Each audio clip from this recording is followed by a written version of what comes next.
ou não aos pacientes. Esse é o ponto central em que gira e quais as evidências científicas que existem em relação a isso. Né? Se ela é ou não benéfica, ou se ela é ou não eficaz. E qual é o conceito de eficácia que está aqui em consideração. O Dr. Fuchs, eu acho que já chamou a atenção muito claramente para essa questão.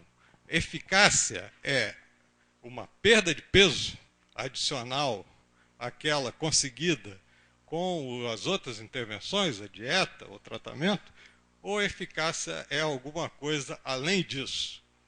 Né? Eu acho que esse é um ponto porque, né, o que eu vejo nas intervenções que defendem a manutenção da sibutramina no mercado é interpretar eficácia apenas como redução de peso. Não há nenhuma outra comprovação. Eu acho que o Dr. Fuchs foi muito feliz e muito didático em ressaltar essa questão dos desfechos em consideração, dos desfechos primordiais e dos desfechos substitutos e intermediários. Essa é a questão. Não há. E o estudo SCOUT, né, deixa isso muito claro. Né? Não custa repetir.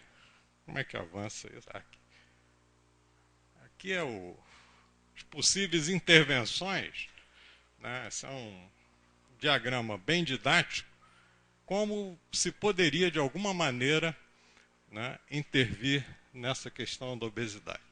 Né? Nós temos, né, aqui possíveis alvos para medicamentos, que seriam né, a ingestão de alimentos. Os inibidores de apetite agiriam a sibutramina e os demais nesse alvo, né, na ingestão de alimentos, diminuindo, então, o total da ingestão de energia e atuando dessa maneira no sentido da perda de peso. Aí está a sibutramina, que todos sabem, né? Os seus mecanismos envolvem ações a nível da inibição da recaptação de noradrenalina, que está relacionado a esses efeitos cardiovasculares todos que já foram aqui comentados, a inibição da recaptação de serotonina. Ela não é um agonista do receptor serotoninérgico 2B e, por isso, ela difere da fenfluramina e dos medicamentos anteriormente utilizados. Quando ela surgiu no mercado, ela surge, né, com essa característica de segurança, porque ela foi comparada a um medicamento verdadeiramente desastroso, que foi a fenfluramina e a associação da fenfluramina com a fentermina. Esse medicamento causou aí não sei quantos casos, né, de problemas valvulares cardíacos. E teve um agora, que felizmente não foi comercializado no Brasil, que permaneceu no mercado por quase 30 anos na Europa, que é o Benfluorex, né, que foi retirado agora em meio a um escândalo, né, que está abalando seriamente a agência regulatória francesa em relação à incidência de problemas orovalvulares causados pela utilização do Benfluorex.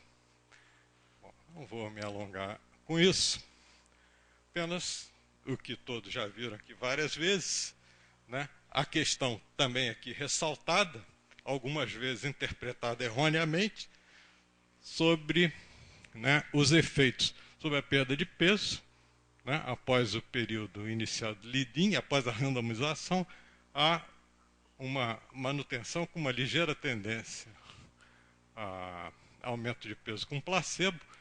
Salienta-se que aqui continuou, né, presente o exercício físico e a dieta como recomendações de tratamento.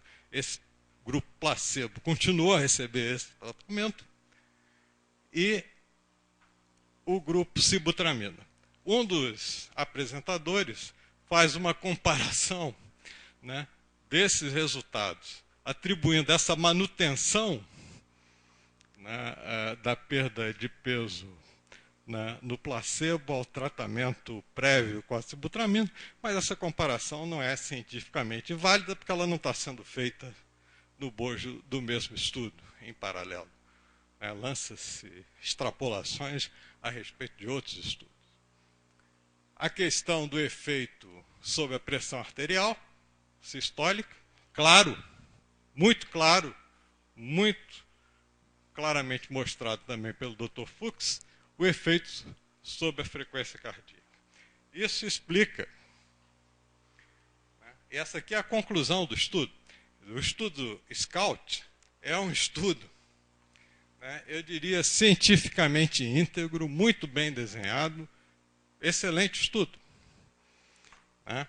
Não há o que comentar em relação a esse estudo. A conclusão, eu destaco aqui porque essa conclusão final não tem nada a ver com a interpretação científica do estudo. Isso é uma opinião dos investigadores que têm conflitos de interesse óbvios, declarados, sacramentados, reconhecidos aqui, com a patrocinadora do estudo, que é a Abbott. Seria muito surpreendente que não houvesse esse comentário que tenta atenuar qualquer responsabilidade que a empresa possa ter sobre os eventos adversos ocorridos com os pacientes. Aqui a questão da perda de peso, voltando ao que já foi falado aqui, é óbvio, perda de peso, como o Dr. Meirelles, como outros aqui falaram, a perda de peso é benéfica. Mesmo uma modesta perda de peso é benéfica. Mas depende de como ela é alcançada. Se ela é alcançada com exercício físico, com dieta, essa perda de peso ela é benéfica em relação, aqui está demonstrado, à pressão arterial. Mas se essa perda de peso é alcançada com um fármaco que tem um efeito oposto sobre a pressão arterial, o que nós vamos ter lá no resultado final é a composição desses dois efeitos. O efeito que seria benéfico da perda de peso em si e o efeito, o risco introduzido por um medicamento noradrenérgico que tem um efeito de elevar a pressão arterial. E é o que o estudo, no fim, mostra. E é a conclusão. Foi mostrado aqui um sumário do EMEA, mas aqui está o do FDA, a apreciação final do FDA, que levou à retirada da sibutramina do mercado. Aqui está muito claro. Aqui as razões. Enquanto tem se dado muita atenção no benefício cardiovascular associado com até mesmo pequenas perdas de peso mantidas ao longo de vários anos, esse benefício não foi apoiado pelos resultados do estudo SCOUT. Essa é a conclusão dos especialistas do FDA. Eu destaco aqui, enquanto aqui um outro aspecto, dada a superposição de pacientes com esses problemas, diabetes tipo 2, risco cardiovascular, baseado no ensaio SCOUT, é difícil dizer que há um grupo, uma população, onde o benefício cardiovascular da perda de peso excederia o risco do efeito cardiovascular intrínseco do medicamento. Essa questão, isso não pode ser uma suposição, Do ponto de vista estritamente farmacológico, científico, a hipótese que pode ser formulada, que é plausível, é que isso não ocorre, porque você aumenta a pressão arterial, você aumenta o risco.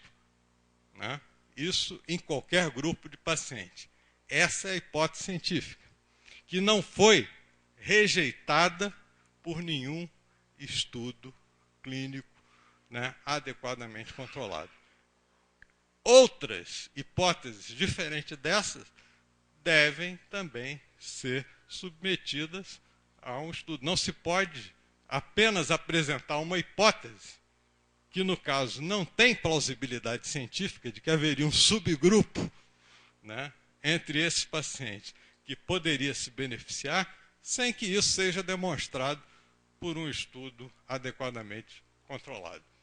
Isso não é uma maneira, isso não pode fundamentar uma decisão da agência, como não fundamentou do FDA, como não fundamentou do EMEA, como não pode fundamentar nenhuma decisão regulatória.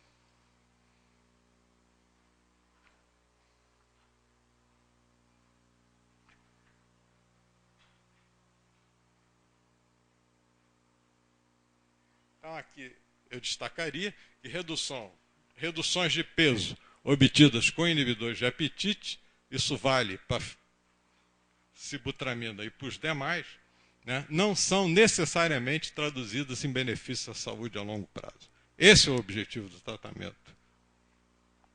Anorexígeno pode alterar alguns fatores de forma positiva e outros negativa. Dieta e exercício, por outro lado, parece alterar todos esses fatores de forma positiva.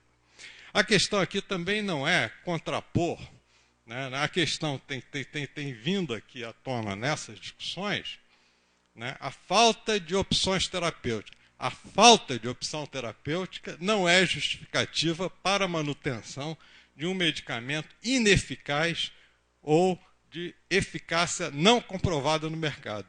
Nesse caso, isso não é uma solução. Medicamento ineficaz não é uma solução para o grave problema de saúde pública que é a obesidade. Ele é parte do problema. Manter tratamentos ineficazes, né, ou usar tratamentos ineficazes, né, aumenta o tamanho do problema.